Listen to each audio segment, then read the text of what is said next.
আমাৰ নিয়ম কিছুমান দেখুৱাইছোঁ। হুঁচৰি জুৰিব আমাৰ গাঁৱত। হুঁচৰি প্ৰথম জুৰিব দিনাখন যাৰ ঘৰত দায়িত্ব দিয়া আছে সিহঁতৰ ঘৰত চোতাল খুজিব যায়। এনেকৈ ভাৰে ভাটিয়ে লৈ গাঁও বায়েকৰ ঘৰৰ পৰা ওলাইছে আৰু চোতাল খুজিব। তাৰপাছত অকণমান হুঁচৰি গাব, প্ৰথম আৰম্ভ কৰিব। আৰম্ভ কৰাৰ পাছত গোটেই গাঁৱতে গাই শেষ হোৱাৰ পিছত সিহঁতৰ ঘৰতে বিহু উৰাব।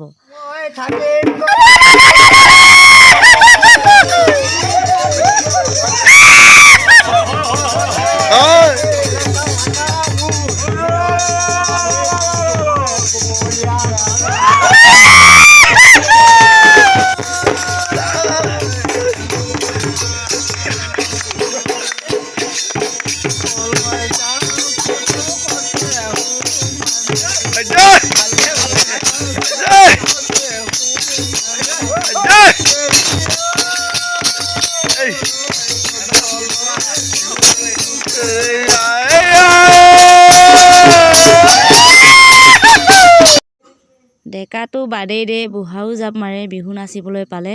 কাৰণ এয়া মোৰ তাৱৈ নাচি আছে, গাইছিলে, এতিয়া দেখিছে বিহু 100 বছৰে হ'ব হ'ল।